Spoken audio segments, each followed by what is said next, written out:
Ea nahi dudan, jakina. Eta argiaren fakturan aurreztea. Eta gasarenean. Ona da planetarentzat. Eta orain diru laguntzak dituzte. Inbertitu efizientzian. Egin zure etxe bizitza efizienteagoa eta jasangarriagoa. Eta aurrezten lagun diezazula. Birgaitze eraginkorra.laboralkutxa.eus.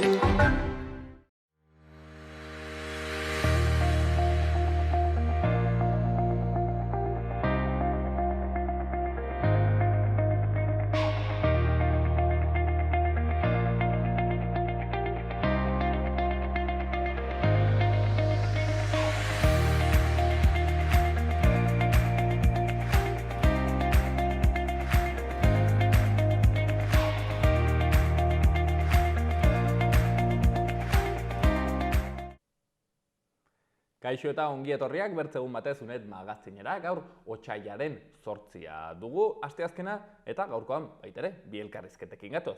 Lehenik eta behin Amaia Zubietarekin egonen gara, bera Nafarroko mugimendu feministako kide. Historikoa da eta historiko izateaz gain egunero buru belarri bertan datza eta hontakoan kontu berri batekin datoz, kanpaina berri batekin bizitzak erdigunera izeneko kanpainarekin martxoaren 8ko mugarrian eta hortik aurrera ere garatuko duten kanpaina eta kanpaina horren nondik norakoak, arrazoiak, kausak, aldarriak zein diren, Amaiak berak kontatuko dizkigu. Bigarren elkarrizketan beriz, Labeko kide batekin arituko gara. Solasean Mabel Paskualekin eta berak Melidako Masuprel enpresako greba deialdiaz eta greba egunez kontatuko digu, izan ere enpresa honetan grebara joan dira haien lan baldintzak eta soldatak hobetzea eskatzeko. Berak kontatuko digu zehazmehatz zertan datzan kontua eta guzti hori baino lehen has gaitezen betiko edukiekin.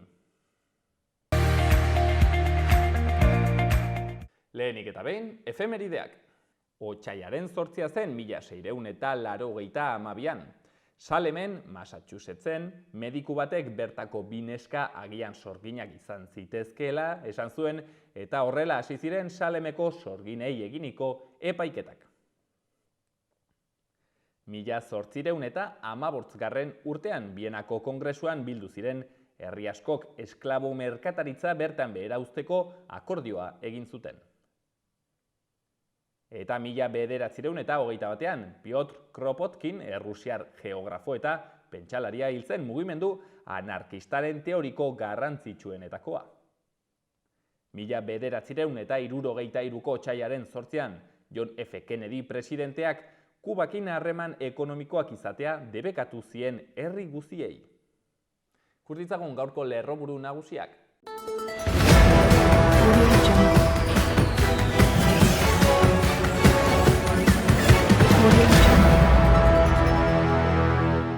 Nafarroko gobernuak 20% inguru handitu du IGB alorreko inbertsio publikoa legegintzaldi honetan. Etxe bizitzak Nafarroko mapa zehatza aurkeztu du toki entitateen aurrean eraikuntza eta gizarte kalteberetasuneko eremuak zehazteko. Nafarroko eguneko zentroek eta egoitzek mendekotasunik gabeko arreta jasotzeko eskubidea bermatu beharko dute. Irujo eta Ollo kontseilariek mugaz gaindiko lankidetzaren alde egin dute gizarte ekonomiaren arloan. NATO eta imperialismoaren aurkako mobilizazio izanen da Bilbon martxoaren 11an. Nafarro Arenan eginen dira asteburu honetan Iruña Arena Games jokoak. Nafarroko CrossFit lizentzia duen lehenengo lehiaketa da eta 960 atletak parte hartuko dute bertan. Iruñako udalak epea ireki du ikastetxeek hiriko hegaztien babeslekuei eta kabiak utzi buruzko lantegia eskaditzaten. Lesakako udalak 3. sektorearen egoeraren diagnostiko bat egiten ari da, horretarako sortu berri den komertzio mailarekin lankidetzan. Baztango udalak Bortziritako euskera mankomunitateak, Nafarroko iparraldeko euskera mankomunitateak eta Sakanako mankomunitateak literatura geraldiak izeneko irakurzaletasuna eta euskerazko literatura sustatzeko helburuz antolatu da ekimena.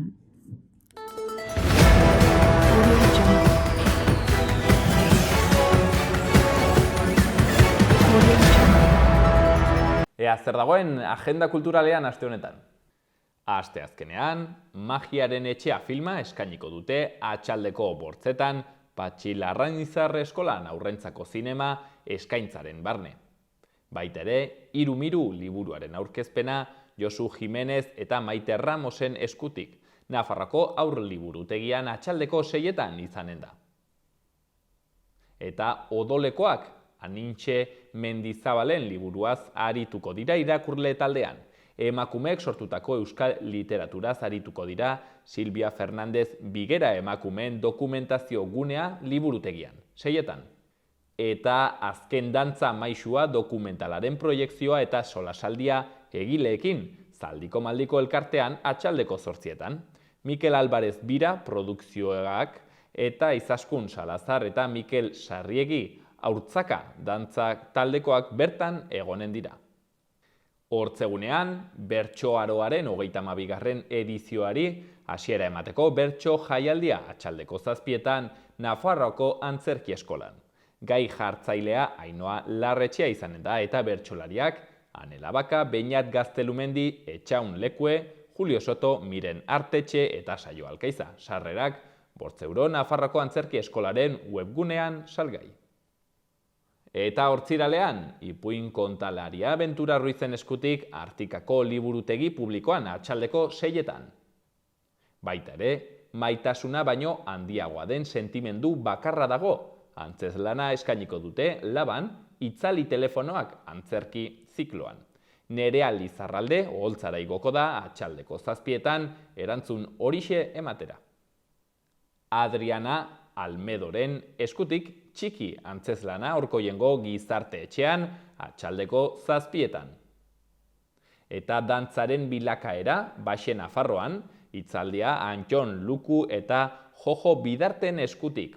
Arratsaldeko 7:30 Hortzadaz elkartearen egoitzan. Larunbatean Jolas Tzibar margoketa tailerra atxaldeko 4:30 noaingo Lorenean edo Gizarte Zentroan. Zibibox Kondestablean aurrentzako tailerra tukan mugikorra. Kartoiezko tukan bat eginen dute, mugitu ere egiten dena, 8:30 hasiko da. Malaspulgas antzerki konpainiaren eskutik, ilargiaren atzean, familiako kide guztientzako antzezlana. 6:30 Atarrabiako kulturretxean, Hiruherrik antolatua. Baita ere, Pinotxo, Eldariniozko istorioa.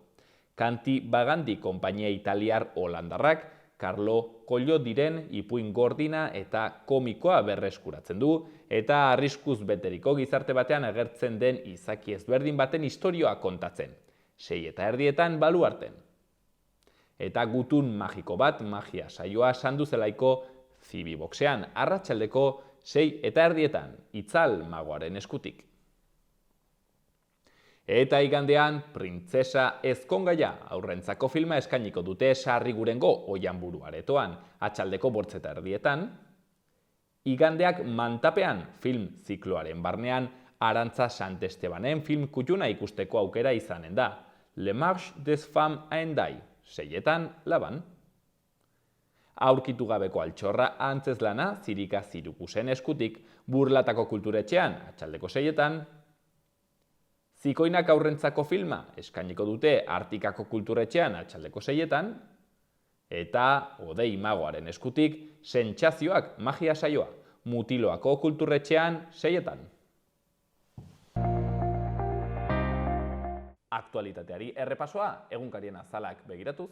Diario de Notiziasen kasuan lerroburu nagusian medikuen sindikatuak 1.000 euro gehiago eskatu ditu hilean eta osasun sailak baztertu egin du. Sailak aurreko eskaintza hobetu du eta harriduraz eta sinesgabetasunez jaso du proposamena. 1.600 gaixori baino gehiagori eragin die grebak. Lizarrako ospitaleko koikargu batek esklusibotasuna kobratzen du, naiz eta kontsulta pribatua ere izan. Argazki handi batean, Karaman Marasen eroritako eraikinak Turkian. Izenburuan, lurrikarak 6.200 eraikin baino gehiago suntxitu ditu Turkian eta Sirian. Biktimen kopurua 7.200-etik gorakoa da eta dozenaka mila zauritu izan dira. Siriak hondamendi humanitarioari aurre egiteko laguntza eskatu du Nazio Batuen erakundean. Berri gehiagotan indarkeria matxistagatiko salaketek gora egin zuten 2022an Nafarroan 1.929 salaketa arte. Diario de Navarraren kasuan ere, medikuntza lerroburu nagusian medikuen grebak kontsultarik edo ebakuntzarik gabe utzi ditu 1.600 paziente baino gehiago. Osasun sailak ez du onartu medikuen sindikatuaren azken proposamena. Argazkian, erreskate talde batek neska bat bizirik atera zuen Ataiko eraikin bateko hondakinen artetik, hondamendia gertatu eta biharamunean. Izenburuan premiazko laguntza behar dugu. Turkiako eta Siriako lurrikarak egoera apokaliptikoa utzi du 7.200 hildako baino gehiagorekin. Bertze berri batean, justizia arloko abokatuen greba 3,7 milioiko ordainketa uzten du geldirik. Gara egunkarian, Nafarroko torturatu gehienek inkomunikazioan jasan zituzten tratu txarrak. Ibakeen txostenak agerian utzi du halaber sexu indarkeria, mehatxuak eta oinazeak modu masiboan aplikatu zitzaizkiela adingabei. Argazkian, manifestazio bat, eta izenburuan, asteburuko deialdien esperoan sindikatuek tentsioari eutsi diote. Asamblea Nazionalak erretreten erreformari buruzko eztabaida zabaldu eta biharamunean atzo bertan mobilizazio eguna iragan zen 3. frantses estatuan eta baita Ipar Euskal Herrian ere. Berri gehiagotan, maskara ez da derrigorrezkoa garraioan. Berri egunkarian, argazkian Turkiako Iskenderun hiriko hondakinetan emakume bat eserita. Izenburuan, larrialdi egoera Turkian eta hildako kopurua gora. Gutxienez 7.200 lagun hildira herenegun Kurdistan, Turkia eta Siria astindu zituzten lurrikaren ondorioz. Osasun baliabideak eskatu dituzte Siriako gobernuak kontrolatzen ez dituen eremuetarako. Argazkian, ibilgailu blindatu bat Bilboko portuan. Eta izenburuan, Bilboko portutik gerrara. Gaur ateratzekoa da Santurtzitik Ukrainara bidaliko dituzten ibilgailu blindatuak daramatzan itsasontzia. Gerran esku hartzearen aurkako manifestazioa eginen dute eragile batzuek Bilbon martxoaren 11an. Nafarroko tortura kasuen erdiak, bertze berri batean, Espainiako poliziaren erantzukizuna izan dira. Eta azkenik, Pasaiko sarraskian hildakoen senideek auzia gizarteratzeko ekinaldi bat hasiko dute. Eta akitzeko Euskal Herria irratia, berri nagusian, aldi baterako lan erregulazioa ezarriko dute ezkirotzeko BSH-en. Alboko berrian berriz, zerbitzu ugariagoa eta merkeagoa eskainiko dute Iruña Bilbo autobus zerbitzuan, eta azkenik bi familia medikuren adierazpenak. Ez dugu dirurik eskatzen, lankarga arintzea nahi dugu.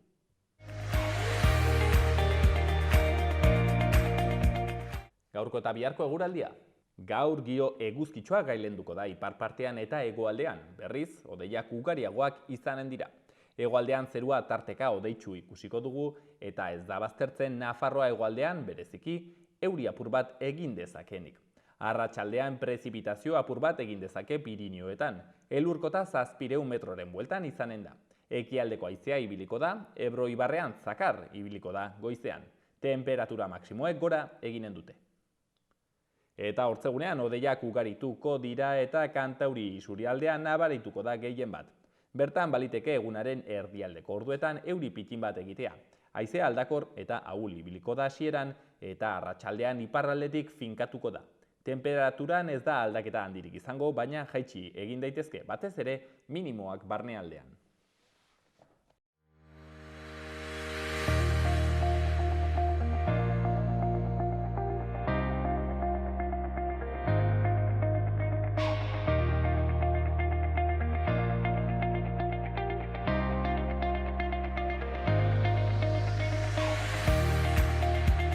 Badira egun batzuk Gasteizen prentsaurreko bat egin zuela mugimendu feministak, zehazkiago bizitzak erdigunera plataformak, hain zuzen ere, kanpaina moduko baten berri emanez, martxoaren 8ko mugarri horretan nolabait ere hasiko dena, edo behintzat mugarri garrantzitsu bat izango dena, baina hortik aitzinago ere bai garatuko dena, eta hain zuzen ere, plataformoko kidea den Amaia Zubietarekin egonen gara gaurkoan horretaz eta bertzen bat kontutaz solasean, beraz lehenik eta behin agurtuko zaitugu. Atxaldeon, Amaia? Arratsaldeon. Mila esker gurean egotegatik, tartetxo hau hartzeagatik. Bueno, mila esker zuei beti gonbidatzen nauzu eta. Plazar handiz gainera, Amaia, eta hasiko naiz galdera erreix batekin eta liberean zaila dena. Zer da bizitzak erdigunean jartzea?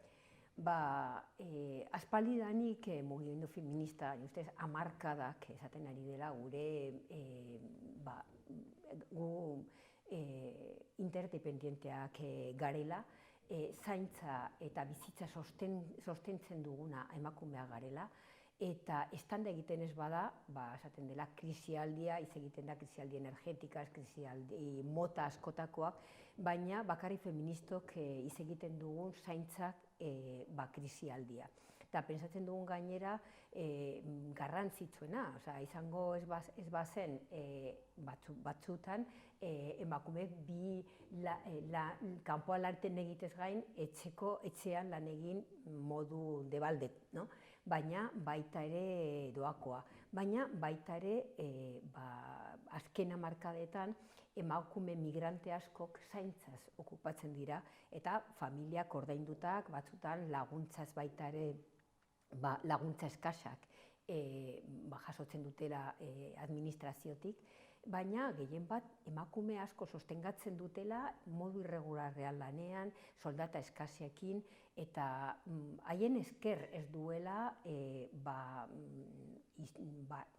gai potolo hori estanda egin. Eta egia da pandemia garaian, erresidentziaren kontuan zarazko hil zirenak zeuden baldintzengatik, eta orduan azaleratu zen hamarkada generaman esaten bazegoela kriston arazoa eta ezen heltzen arazo honi. Orduan esaten dugunean ez dela bakarrik dependentziarena baizik eta pertsona guztia ditugun eskubidea zainduak izateko bizitza osoaren zehar. Eta 1000 aurpegi dituela bizitza hori zaintzearena. Eta hori dela erdigunean jarri nahi duguna. Aspaldian erabiltzen dugun leloa dela, ez dela berria, daramagu urteak ja erabiltzen, baina gaurkotu nahi dugun eta baita ere edukiz bete. Edukiz bete, hortan ere sartuko gara Amaia. Plataforma hau, bizitzak erdigunean, errandut kanpaina bat abiatuko duela, ez dakit izena proposa den. Zer da eginen duzuena? Hau dela mugimendu feministak, Euskal Herriko mugimendu feministak bultzatzen duen kanpaina, eta jaio zen, esan dudan bezala, pandemia garaian egin zen diagnostiko bat zein egoeran zaurgarrian geunden denok, eta ez ginela konstienteek izaten horren inguruan, eta diagnostiko horrekin, oroituko bazarete, zuzendu ginen instituzioetara, bai Nafar gobernura eta bai Euskal gobernuan, eta isiltasuna besterik ez genuen jaso. Eta gero jarraitu dugu, isilpean jarraitu dugun, baina lanean, eta egin ziren pizkat gaurkotu egin zen hasierako txostena, diagnostiko txostena, zer egin genezaken mugimendu feministatik, asanblada pila egin ziren eta iaz jardunaldiak ospatu ziren Gasteizen, nun egin zen oinarrizko txostena abia puntu izan dena hau dena bultzatzeko. Geroztikan esan genuen, eta orain zer? Eta, herrialdeka egin dira asanbladak, eta denok esan genuen, ibilbide luze bat izan behar dela, konstiente izan behar dela, lehenengo mugimendu feminista oroar. Eta gero, jendarte guztia, baita ere, ze larritasun duen gaia, ze tamainera, eta baita ere, denok, eta ez bakarrik mugimendu feminista lidergo hartuko du, baina denon implikazioa eskatzen dugun, ez bakarrik geurea. Bestela izango da, zeinen ongi, emakumeak berriro, zaintzen duzuela, gauzak oso ongi egiten duzuela, baita ere argi duzuen zein den arazoa eta konpondu. Eskerrik asko onditz eta ongi segi. Eta ondi segi, baita ere txalotu eta primeran zarete zoragarriak. Eta nazkaturik gaudela. Kanpaina honekin esan egun da denon arazoan. Gizartearen arazoa. Emakumea zen gizonak eta gehien bat, instituzio publikotik hartu behar den gaia. Zaintzaz ari garenean, Amaia, ari gara solasean zaharretxez, edo baita ere ari gara solasean etxean, etxe barnean egiten diren zaintzez, eta emakumen bizkar erortzen diren. Iz egiten ari gara zaintzak oroar. Nahi du, alde batetik adineko jendearekin erresidentzian, adineko jendearekin etxeetan, eta hori emakume asko baldintzak askarrekin eta asko migranteak eta egoera irregularrean, eta erregulartu nahi ez den egoeran, Eta horregatik, estrangeriaren legean da guretzako ardatze bat desagertu beharko zena, erregulartasuna emateko, eta beste baldintza baita ere emakume hori emateko. Baina baita ere egiten ari gara, zainduak izateko eskubidea dugula jaiotzen garenetik, eta badaude, ez bakarrik dependentzia, baizik eta ezin gaitasuna, haurrak, zaintza eremua da, bizitzan zehar denok momentu batean edo bestean beharko duguna, baina baita ere guk aldarrikatzen dugun beste bat, da eskubidea, baina baita ere bete beharra. Eta bete behar hori ezin da alde egin, ez sexuengatik, ez klasiko privilegioengatik, batzuk esaten dut, bai, oso ongi, baina nik ordaintzen dut, baina nik ez dut zainduko, ez? Eskatzen dugun, argi nahi dugun, da beste puntu oso importantea kanpaina honetan, denon ardura dela. Eta, guk dena den, egin dugun, momentu honetan, familia askok, pertsona askok, zaintzak konpontzen duten ahal duten moduan. Eta dirua dutenak, dutela aukera gehiago, eta beste batzuk, dirua ez dutenak, ez duten aukera oso urria dituztela zainduak izateko. Horregatik pentsatzen dugun, behar dugula sistema publiko bermatzen duena zaintza edonori. Edonori eta independienteki ze egoera ekonomikoan dagoen, eta izan behar dela horregatik unibertsala. Amaia, solasten gara zaintza krisia, hortaz galdetu nahi nizun. Egia da, zaintza beti egon dela invisibilizatua ez dela ikusi, ez dela baloratu, eta pandemian erraten zenuen moduan hori azaleratu zen. Ikusi genuen denek ze behar eta ze interdependentzia genuen, hain zuzen ere lan ikustezin guzti horrekiko, ez? Baina galdetu nahi dizut, zergatik erabiltzen da krisia hitza? Hau da, leheno ez zegoen krisian eta orain bai dago krisian zaintza? Gizarteen aldaketa handia izan dena, emakumeek modu zabal batean lan munduan sartu direnean. Lehenago, bazegoen, denak ez baziren, familia askotan, bazegoen emakume bat gelditzen zena gurasoek zaintzen. Eta orain ere, esan nahi du, emakume askok lan partziala egiten dutela edo baimenak eskatzen dituztela arduratzeko bai gurasoak eta bai seme-alabaz. Eta hori ala konpondu da baimenak, lan partzialak esan dudan bezala eta baina horrek badituela baita ere ondorioak emakumeentzat. Gero pensioa gutxiago jasako izango duten, eta hori ikusten dugun baita ere emakumeen zaharren pobrezia, beste aurpegia. Genean zaintza gaia baduela 1000 aurpegi. Alde batetik emakumeen pobrezia, emakumeen lan prekaritatea.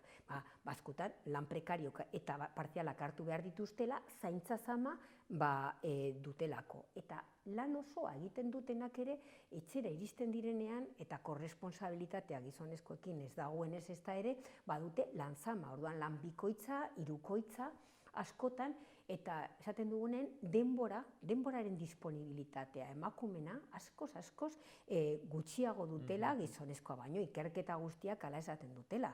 Emakumeak betiko lanez gain, aldin badute 3-4 ordu gehiago eta gizonezkoak agian bat edo bi gehienez, orduan denbora erdia edo gutxiago.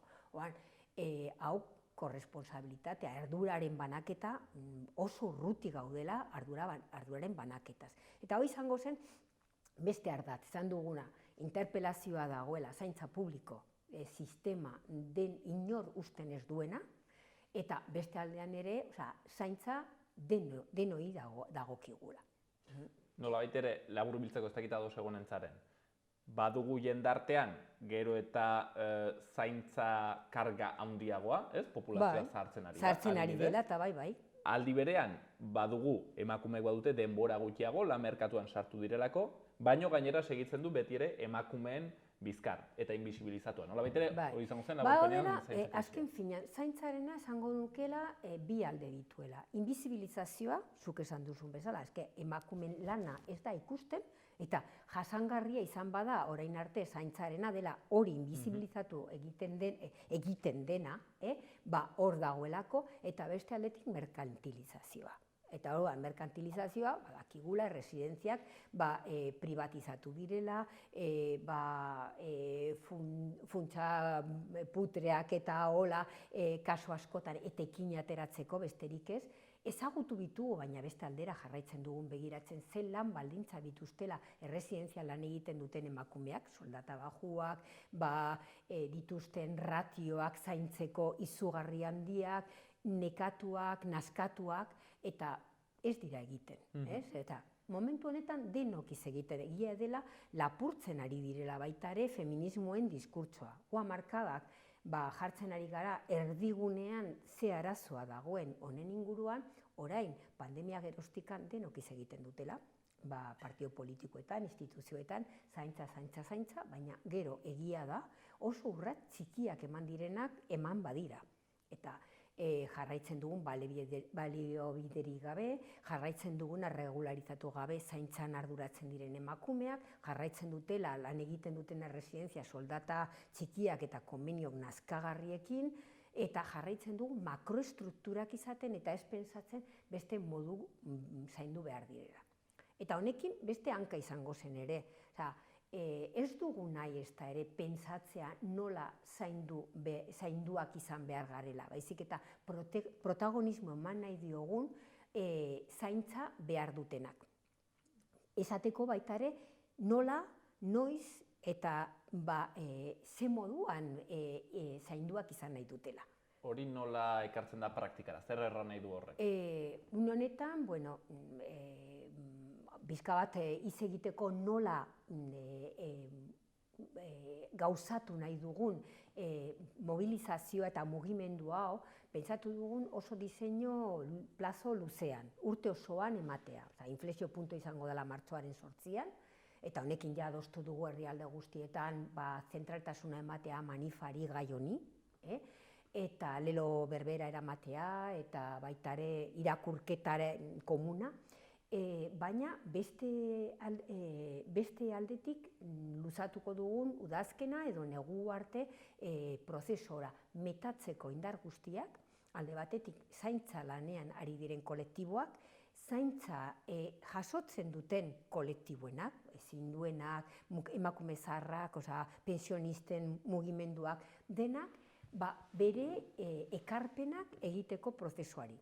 Gu nolabaiteko diseinu orokorra dugula, txosten bat badugun, tresna batzuk jarri dugu ja web orri batean martxan eskuragarria mugimendu feminista nahi duten kolektiboak hori izan dezaten materiala, baina bete behar dugun baita ere diskurtso kolektiboen nahia zehatzak. Eta baita ere, prentsa aurrean esan genuen bezala, martxan abian jarri garela, nahi dugu hau nolait kapilarra izatea, herri, auzo guztietan eztabaidatzeko materialak izan, baina baita ere gero bueltan egiteko beraien ekarpenak, egiteko baita ere eskatzen diegula mapeo lokalak, ikusteko zeintzu diren zaintza zehatzak herrialde bakoitzan, herri bakoitzan, auzo bakoitzean. Modu horretan ingogun argazki oso zehatza jakiteko baita ere ze interpelazioak egiterakoan instituzioan jakiteko zehazki zer den eskatzen duguna. Bertze kontu bat honetan zaintzari dagokionez dire nazioarteko zaintza kateak deitzen direnak, ez? Nolabait ere ikusten duguna, azkenean hemengo klase ertainek kontratatzen dituztela, ego globaletik etorritako pertsonak, emakumeak eta gero haien familiak ego globalean hain zuzen ere izan behar izaten dire zainduak bertze emakume batzuengatik. Galdetu nahi nizun Amaia, niri etorreko zaitipo bat eta errango dit, haizu baino nik ordaintzen diot, eta ematen diot lan bat pertsona horri, zer dago gaizki hori? Hau dala nolabait petatxo bat. Nahi dut, aurre egin ordez, daramagu, esango nuke 2 hamarkada baino gehiago, zaintzakatea hori martxan dagoena. Esan dugun bezala, emakumeak hasten diren lanean batzuk privilegioan, lan onak, gustokoak, eta baita ere bere realizazio pertsonalagatik eskubide osoa dutela hori egiteko, baina topatzen dugula sisteman ez diela eskaintzen beraien haurren zaintzan edo beraien gurasoen zaintzak betetzeko baliabideak. Orduan, hor hasten dela beste emakumeak lana eskaintzen beste emakumei, eta kasu honetan dependentzia legea dela eta batzutan egoera ekonomikagatik pertsona zahar batzuei jasotzen dutela laguntza txikia, normalean ez da nahikorik ordaintzeko pertsona hauei, eta badaudela hor hasten direla arazo pilak, diversifikatzen. Alde batetik familia batzuk ez dute diru nahikorik soldata duinak emateko pertsona hauei. Pertsona hauek bere haurrak hemen badute norekin uzten dute, eta orduan beste egunean ikerketa bat egin dela udalan oraindik argitara eman ez dena, baina non ekosten duela haurra horiek babesi gabe gelditzen direla, askotan daudela pisu konpartitua bizi direnak eta erasoa jasotzeko arrisku handia dutenak, eta gainera bere amaren presentzian gabe. Orduan, emakume batzuk zaintzagatik bere zaintzardurak utzi behar dutela. Orduan, edo bestela badaudela bere herrialdean utzitakoa, eta hori emozionalki bada arazo izugarria, eta gainaz amatzen dutela beste emakume zaharragoak zaindu behar dutela ez seme-alaba baizik eta ilobak. Hau dela, egia dela, arazoa dela nazioarteko arazoa. Eta nire ustez, ipar globalan, beste, badaude salbuespenak, baina gutxienez gehien bat Europako hegoaldeko herrialdetan nun zaintza beti gelditu dela emakumeengan, iparraldeko herrialdetan beste egoeran. Eta nire ustez askoz gehiago arduratura zaintzaz, eta badago baita ere ereduak nola baiteko inspiratzeko edo kopiatzeko, baina hemen beste aldera begiratu da, arazoa handitu dela, pilota izugarria egin dela, eta beste aldera begiratu da. Eta edo bestela partzeak besterik ez dira jarri, eta horregatik esaten duguna da deialdia egoera oso larrian gaude, eta denon ardura da honi erantzun bat emateko. Eta arazo oso konplexua dela, eta orduan erantzun ez dira sinplek, dira konplexua. Baina bertze zalantza bat, akasun ez zalantza pertsonala da, baina aprotxatu gaut hemen zaudela galdetzeko, haunditzetan erraten da, nola kapitalak ez duen ordaintzen lan erreproduktiboa, ez? Hau da, bere enpresara etortzen dire langileak erabat txukun ongi, ez? Jantziak, elikatuak eta barrez, eta hori egiten duela norbaitek eta ez duela hori ordaintzen, ez? Baina horrek zer erran nahi du? Kapitalak ordaindu beharko lukeela lan hori? Hemen egoera hasten zela, ez dakit 50 markadan munduko gerra eta gero hasten dela lan industrian gero eta lan gehiago, normalean gizonezkoak egiten duten lanak, eta esaten dela soldata bakarrekoa eta soldata nahiko duina, nolabait bermatzeko emakumeak etxean gelditzen direla eta honekin nahikoa dutela lan egiteko, bizitzeko familia osoa, soldata bakar batekin. Baina gero eta lan baldintzak askarrakoa dutela baita ere, eta orduan beharrezkoa dela bigarren soldata mantentzeko ongizate maila. Eta horrekin ez da konpontzen, ez da nolabaiteko zerbitzuaz eskaintzen horretarako, zaintza bermatzeko. Zer gertatzen den, azken finean, hau dela kapitala eta patriarkatuak sortu duen arazoa. Eta da, nire ustez, patriarkatutik eta kapitaletik ordaindu behar dutela arazo hau konpontzeko. Eskertzen dizut, hor beti izaten dut zalantza, zer erran nahi duen horrek, gero praktikan erran nahi dut... Gero nola gauzatu, proposamen ezberdinak daudela. Nolabait kontabilizatu dela, zenbat izango zen barne produktu gordinatik emakumeek inbizibilizatua dagoen lana ze kostu izango luke. Izango zen, edo zergen bitartez, edo egin behar dena, baina badaude proposamen zehatzak emakume horiei ordaintzeko, lana arduratzen dena, badaude proposamen ezberdinak, igual eztabaidagarria izan daitekela. Nik ez dut pertsonalki pentsatzen dut profesionalizatu beharko zela lan hori, eta ez bolondrez edo soldata txiki batekin dependentzia legeak nolabait proposatzen zuena, hori gelditzea, baina nik ez naiz inor inposatzeko eredu bat. Hori eztabaidagarria izan daitekela, baina inbizibilizatu dagoen lana azaleratu behar dela eta ongi ordaindu, argi dago, badago bi, edo denon artean hartzen dugun lan hori eta banatzen dugun, edo bestela ordaintzen da egiten duenari. Eta horrek ez zuek hartzen, Amaia, berriz ere merkantilizatzea nolabait ere zaintza lanak?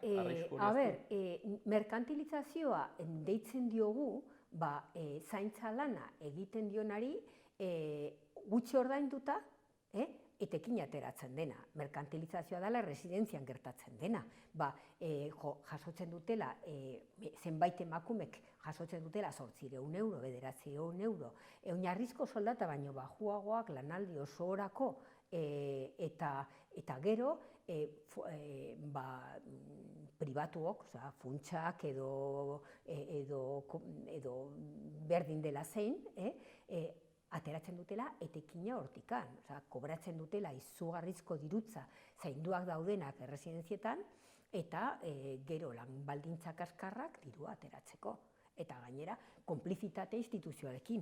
Nahi dut, askotan instituzioak berak ematen dietela diru laguntzak lan hori aurrera eramateko. Eta orduan, ni eskandalagarria iruditzen zaigula hori, ez? Akaso gaten gara gu pixket adar teorikoetatik, baina gu pixket lurreratzeko, honek zer erran nahi du, Amaia? Erran nahi du erresidentziak publikoak izan behar direla? Evidenteki, gure eskaera dela, eskatzen dugunean sistema publiko, pentsatzen dugula progresiboki, badakigula egun batetik bestera ezin dela egin, baina zaintza dauden egitura guztiak publikoak izan behar direla, bai ala bai.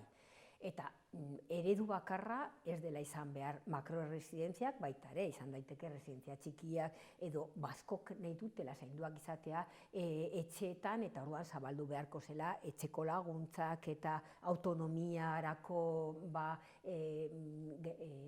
baliabide guztiak emateko, auzokoetan izatea adinakoentzat zentroak, erreferentea zentroak eta hola eta bakoitzak bere etxean, edo beste egitura motak ez nahi du. Goazen pentsatzera baita ere, benetan kaso egitera baita ere zainduak behar izan diren pertsonak nola izan nahi dutela zainduak izan, eta baita ere eragin behar diogula gure buruari irtenbide anitzak bilatzeko arazo honi. Beste kontu bat, Amaia, aipatzen duzuena testu honetan, prentsaurreko honetan, da, orain zaintza denen ahotan dagoen kontu bat dela ez, pinkwashing edo deitu izan zaio noizbait ere, eta kontuz, honek ekartzen alduela diskurtsoa bera ustutzea, eta zuek ere nolabait ere kezka hori baduzuela. Eta galdetu nahi nizun, baina hori ez da mugimendu feministaren garaipen bat, nolabait ere, ez, hegemoniaren disputa bat eta lortu duela, ez dakit ez, alderdi tradizionalek eta sektore kontserbadorek erabili behar izatea, zaintza izan. Bai, gu ez gara kezkatzen zaintzaren kezka gizarteratu dela, baizik eta kezka hori benetazkoa izatea, baizik eta bakarrik onge gelditzeko, itxurazkoa izatea. Esan dugun bezala, askotan indarkeriarekin edola, dala mugimendu feministaren garaipena, baina garaipena benetazkoa izatea, edukiz bete behar dela. Horregatik gure komunikatu esaten dugula, ez ustu nahi dugula gure aldarrikapenak eta gu bete nahi ditugula edukiz zehatzaz. Eta gaina, interpelatu nahi ditugun, horregatik esaten genuen, mapeo, kolektibo guztien beharrak, hori islatzea, definitzea zeintzun diren lehentasunak, eta oso modu argia, denok uler ditzaten zeintzu diren edukiak, eta gero baita ere ebaluagarria izatea. Ez esatea partido politikoak edo gobernuek esatea bai, arduratzen ari garela, jarri dugula papera beti dena jasotzen duela, jasaten duela, baina gero hornitu behar direla benetan baliabidez. Eta esaten bada, konpromisoa dela bai publifikaziora bagoaz eta benetan ikusten dela merkantilizatzeko tresna bakarra dela progresiboki erresidentziak publifikatu, ze epetan, egiten ari garela, ze konpromiso zehatzak, datorren urtean zenbat funtzak izango direla etxean zainduak izateko, ze bideak ematen diotuzula baita ere regularizatzeko egoera irregularrean dauden emakumeak, ez dakit, gizarte segurantzan sartzeko erregimen orokorrean noiz egingo den, badaudela oso gauza zehatzak eta eskatzen dutela baita ere erantzun oso zehatzak. Nola konkretatzen da, nola gauzatzen da guzti hau, arra nahi dute txantreako talde feministak zer egin behar du, nahi badu parte hartu honetan? Gu momentuz txostena, oinarrizko txosten hori, egin zen baita ere parte hartu zutenan gehiago ziren Euskal Erkidegoko gure lankideak eta orain lan bat dugu Nafarroan, Nafarroratu baita ere txostena. Baina txostena hori ja eskuragarria dagoela web orrian, uste du dela bizitza erdigunean web orrian, eta badago hornitzen joango garen edo osatzen joango garen ataletan, eta hor daude material atalan, eztabaidarako gidoiak, baita ere egiten bitugun proposamen guztiak zehatzak hor egonen dira, orduan edozein taldeak arditzake eta proposatzen duguna da lehenengo elkartu, eztabaidatu, lagundu mapeo horretan egiten eta baita ere beraien eztabaida proposamenak eta horrenak baita ere itzularazi gero eta zehatzago izateko gure diagnostiko eta gure aldegarrikapenak. Eta honen lehenbiziko hitzordua, martxoaren 8an. Izango dela, hor, izango da, ikusiko dugun, denbora gutxi izan dugun, otsailaren batean izan dela lehenengo nolabait abia puntua, eta martxoaren 8a bertan dugun, baina lanean ari gara, pixka bat, erlojuaren kontra, diskurtsa nolabait lehenengo gutxienez, pinzeladak esan dezakagun, jendea jabetzeko ze garrantzia duen diskurtso hau, eta gero badakigula lan pausadaz eta pauso egingo dugula, patxadaz hartuko dugun, pentsatzen dugun sakontasuna behar dela, eztabaida soziala, eta bitartean baita ere oso importantea, bigarren parte ez dela bakarrik mugimendu feministak, hori uste dut esan dudala, baizik eta jaiz egin dugula joan den astean aurkeztu genion gure proiektua Euskal Sindikato guztioi egin genuen bilera orokorra eta gero banan-banakoa esan genuen buelta bat emateko, eragiteko baita ere beraien buruari nola lagun dezaket prozesu honetan, ze konpromisoak arditzaketela baita ere, baimenei dagokiona, baita ere akordo sindikalak zaintza lanean aritu diren langileekin, eta bar, uste dut hanka hori oso garrantzitsua dela, eta pentsatzen dugula baita ere lan egiten ari direla horren alde, eta egin dezaketela baita ere gehiago. Eta baita ere deitu dugula baita ere kolektibo sozial guztioi badakigula migrantekin lan egiten dutenak eta baita ere zaintza kolektibo berdin dela 03ko plataformak edo baita ere erresentziako langileekin bere borrokak baita ere importanteak izan direna, denekin harremanetan jarri, ja hasi gara jartzen, kolektibo, ezin duen kolektiboekin eta bar, denekin bere beharrak eta baita ere bere konpromisoak prozesu horretan. Oan, ustez, handiegi izan daitekela prozesua, baina baita ere interesgarria eta beharrezkoa. Bizitzak erdigunera, kanpaina eta plataforma beraz abiatuko dutena, martxoan 8an hor, seguraski ere lehen lerroan egonen den leloa aldarrikapena, eta, hementxean, deialdia Amaia Zubietak egiten zuena, talde feminista orori, eta ez bakarrik talde feminista, baizik eta zaintza munduan ibiltzen diren pertsona orori, honetan parte hartzeko, guzti hau azaltzen erraten genuen moduan, Amaia Zubieta, eskerrik asko. Eskerrik asko zuei.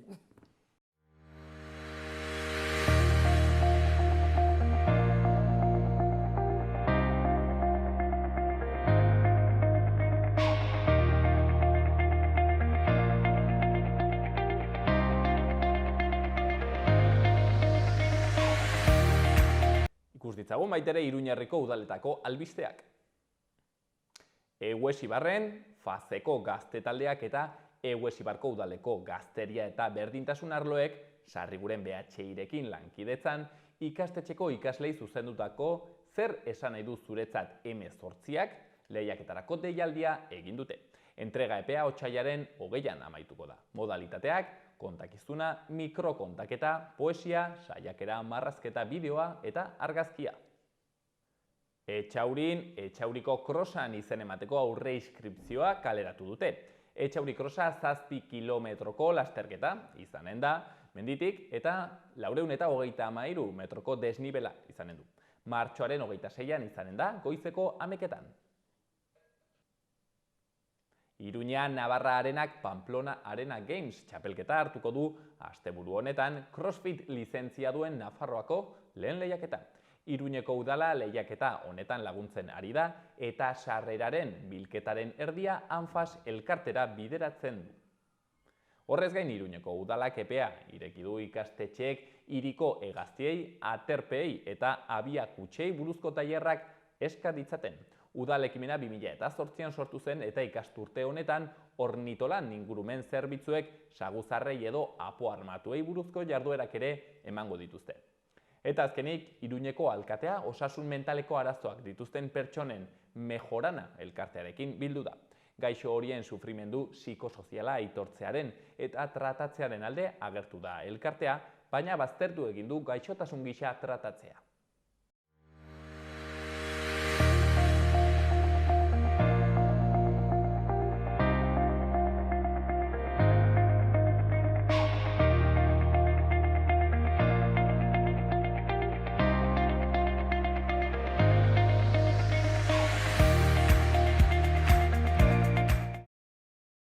Tokian dana batean, ari dira greban, eta kasu honetan Melidan ere bai, grebara joan dira Masuprel enpresako langileak, eta kasu honetan, bertan labeko kideak ere badirenez, haiekin ere egonen gara solasean, Mabel Pascualekin eta Kevin Leiperrekin egonen gara. Atxaldeon bioi?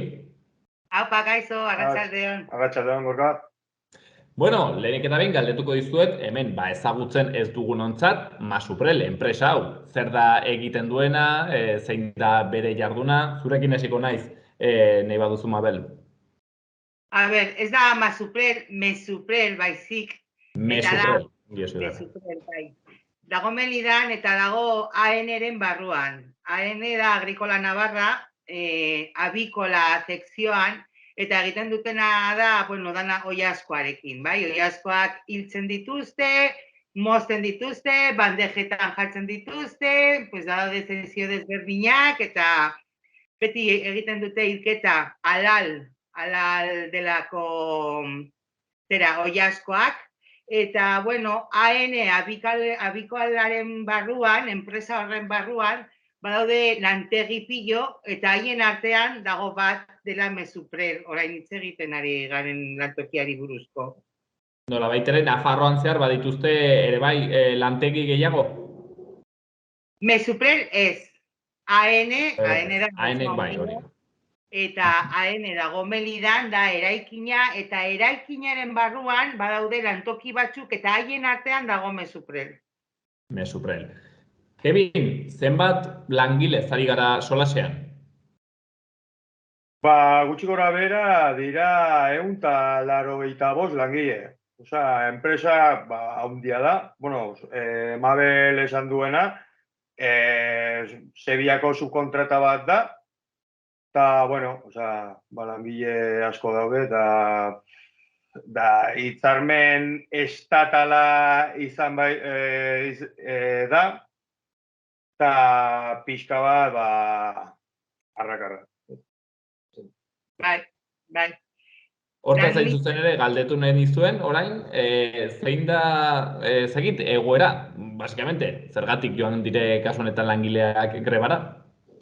Bai, guk daukagu delegatu bat, komite honetan, dira 9 pertsona komiteren barruan, gehiena dira uketekoa, direla 5, 2 dituela, komisiones dauka bat, eta guk daukagu bakarri bat.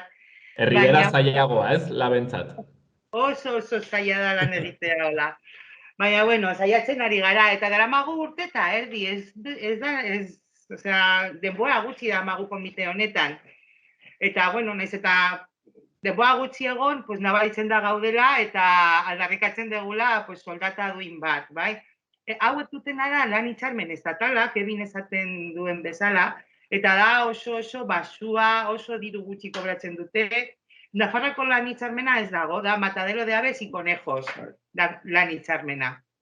Eta Nafarroan ez dago orduan, pues kobratzen dute estataletik bidalitakoa. Eta urte erdi honetan, egon garena da, saiatzen negoziazio bat izaten, hobetzeko soldatak, eta, bueno, pues ere murrizteko pizka bat jornada, hori ere lan, eta ez dago modurik, enpresa dago itxita, ez, bilerak egin, ez gara aurreratzen, eta hori dela eta azkenean plantatu dugu, pues hori egin genituen bilera batzuk langileekin, eta erabaki genuen grebara joatea.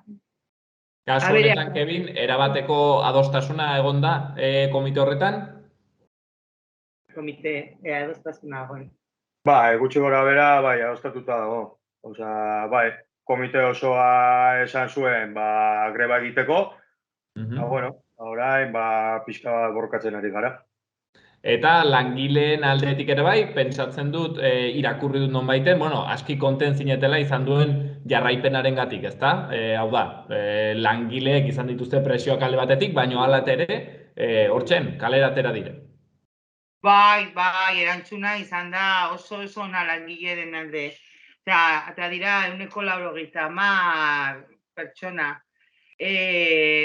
Egin genuen pasaden astean 2 egun, eta aste honetan daukagu 4 egun, bai? Aste lehen eta aste artean egon dira greba, gaur lan egiten ari dira, eta bihar eta ostiralean berriro grebara joaten dira. Eta daukagu deialdia eginda ere, hurrengo asterako aste oso bat greban egoteko. Bueno, astelenetik ostiral arte. Eta hau ez badoa, edo ez badigute ditu, asmoa da indefinida izatea greba. Noiztik izango zen indefinidoa? Hau da, hurrengo astean ez badago erantzunik, hurrengoan planteatzen da greba indefinidoa. Bai. Kasu honetan, enpresak zerbait errandu honekin, hau da, saiatu zarete haiekin negoziazio batera iristen, ez du erantzunik eman, edo erraten zenuten moduan itxi da, ez, enrokatu da bere postura horretan, orain grebara joan zarete, eman du bertzelako erantzunik, zerbait errandu? Ez. Ez. Ez, izan genuen bilera bat, greba deitzea baino lehenago, bai, etorri ziren urtarrilaren 20an edo, bai? Sevillatik. Sebastián Bizpera. Etorri ziren Meridara, Sevillatik 2 kargu altuak, eta, bueno, saiatu ginen haiekin hitz egin, eta ez genuen adostu, pues hori, pues, acuerdo bat, zer, bota zuten, baina ez zen nahiko, hori dela eta, pues, grebara joan gara. Aitu dut ere bai, ez dakit okertzen naizen, langilek nolabait ere presioak izan dituztela grebara ez joateko, eta horrengatik ere bai, bueno, epaitegietara joateko asmoa zutela behintzat sindikatu batzuek edo langile batzuek. Bai, izaten ari da, osea, egon ziren 2 egun greba pasaden astean, eta claro, asteazkenean ja sartu zirenean laneran ikusi zuten bere lanpostutan, bazegoen AN Agrikola, Nafarroako Agrikola den langileak, haien postuan. Bueno, pues ezeundeten ez greban, pues egin zuten aldaketa horiek, gero izan zieten ere takillatik entzeko haien arropak eta haien gauza guztiak, eramateko beste lekura, egon dira egun horietan beste lekuetan, hotzago eta lanpostu okerragotan, eta mehatxuak esaten hauek, hau ez badugu gelditzen, lana AN Agrikolan geldituko dela, eta mezuprelekin ez duela jarraituko. Baina hori egin zuten, lan egiten zuten bitartean, baina justo astelenean, ja berriro, egon ziren greba, eta haien postuetan zeundeten AN Agrikolaren langileak. Hori salatuta dago, eta horren zain gaude. inspekzioari deitzen diegu, eta, bueno, pues, a ver, etortzen diren egunen batean eta egiten duten zeo zer, inspekzioa. Bai, ostegunan beste aldiz, bueno, teorian joango da beste inspektore bat, eta ea zer esaten digun. Hortzegunean beraz, ikusi beharko da, seguro egun horretan gauzak aski txukun eta ongi jartzen dituztela, hola izaten da, ohiko jokaldia. Ez dakit, aitzinera begira, bueno, bide horria aipatu duzue, mobilizazioak ere eginen dire herrian bertan, ez dakit, pixket nola ari duzu eramaten, greba egun hauek, hau da, pentsatut ez dela bakarrik lanera ez joatea, baizik eta baitere eskatzen du ez, pixket mobilizatzea, jendeari, baitere Melidako herriari akaso esplikatzea zertan ari diren. Bai, erabaki genuen hasieratik ez izateko greba etxean gelditzeko eta lanera joateko bakarri, baizik eta greba aktiba edo eraginkorra izatea. Hori dela eta, pues, erabaki genuen atxo kotxe karabana bat, 40 kotxe eta piko urte dut parte hartu zutela, eta egon ginen herriz, bai, Melidatik, Zarrakastelura, Murillotik pasatu ginen, Santa Clarara, gero joan ginen iaia Kaparrotxuraino, eta, bueno, Traibuenaz da oso herri txikia, baina, bueno, ere pasatu ginen. Haiek ere merezi dute, nola? Eta, bueno, pues, buelta nahiko luzea, eta asmoa zen ere, dituzten kamioiak, pues, mantxo eramatea lanera. Eta bihar daukagu manifestaldi bat, 12etan, ateako gara lantokitik, eta gure asmoa da herrira joatea, eta gero daukagu elkarrizketa bat, hango alkatezarekin, ordu batetan.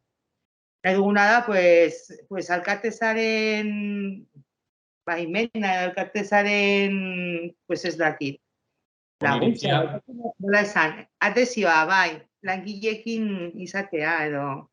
Hor nola baitere babesa, ez, herriaren partetik ere bai. Hori da. Kasu honetan, hortaz galdetu behar nizuen, hain zuzen ere, Melida pentsatzen dut ez dela sobera ere herri haundia, eta berazan ehundik gora langile baldin badaude, kontuz, hau aski afera garrantzitsua da herriarentzat, berarentzat, ez, erran nahi dut pisu ekonomiko eta beraz sozial haundia duen kontu bat da Melidaren kasuan, ezta? Bai, daudera langile beste lekuetatik. Bai, osea, bueno, langile batzuk Melidakoak dira, baina, osea, bueno, lehenago esan dut, osea, bueno, enpresa handia dela, eta, osea, Tuteratik, Castejontik, osea, Herriberatik, jende asko etortzen da, eta, bueno, osea, Iruñetik, Tafaiatik, osea, joaten da jende dezente leku desberdinetatik. Melidatik baita, claro, eta Santa Clara ondoan dagoena baita, claro, dela hientzat, pues hori ekargarria han mantentzea lanpostuak eta soldata duina izatea, nola ez? Beraz, ez bakarri Melida, baizik eta Herribera osoa, eta Iruñ herrira ere heltzen den kontua, azkenean enpresa ez da txikia. Agitzeko galdetu nahi dizuet, Kevin eta Mabel zuek horri biltzen zaretela, gainera labez, pixkat euskararekin eta ibiltzen dela, ezagit nola egiten da lan, kasu honetan, Mesuprel enpresan, nola lortzen duzu, norbait konbentzitzea, ezagit, kontu komplikatua da, ez? Nola animatzen zaio jendeari grebara joateko, eta gainera norbaitek zer eta laben bandera ateratzeko? Bueno, euskalduna garelako, baina gorriak baita garelako. Eta gure eskubideak defendatzen ditugulako. Euskeraz, erderaz, eta beharrezkoa baldin bada arabez ere bai.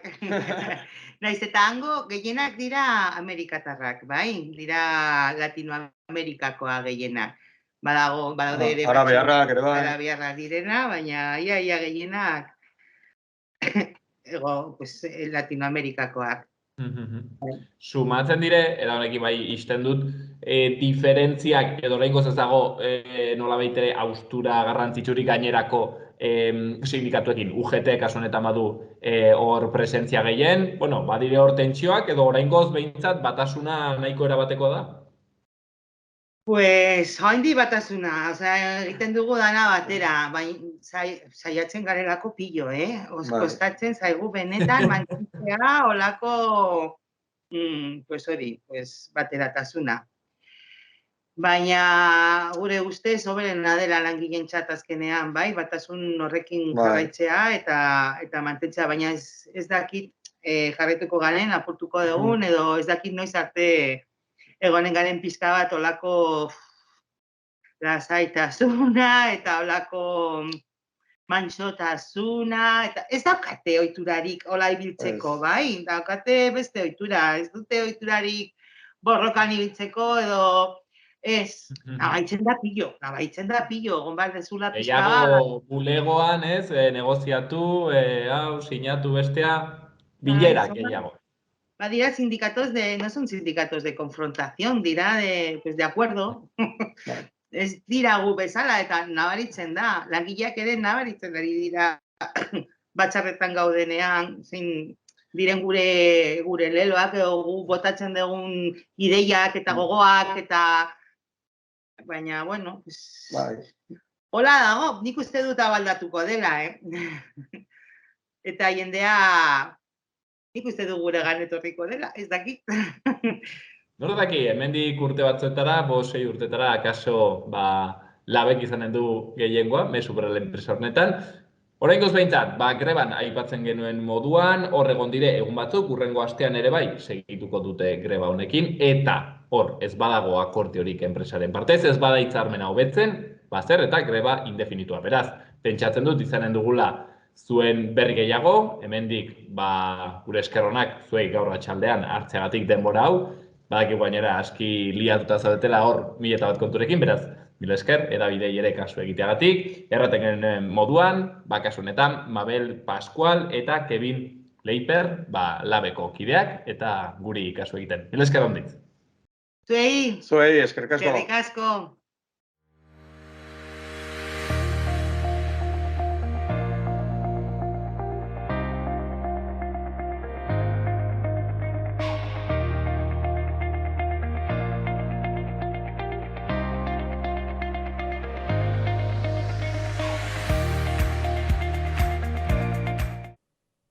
Hauxen dena gaurkoz magazinean, hau asteazken honetan eskaintzeko genuena, baina lasai, bihar hortzegunean gehiago izanen dugu.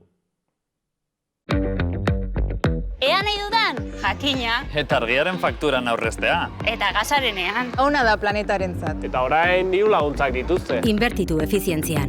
Egin zure etxe bizitza efizienteagoa eta jasangarriagoa. Eta aurrezten lagun diezazula. Birgaitze eraginkorra.laboralkutxa.eus. Gobierno de Navarra. Nafarroako gobernua.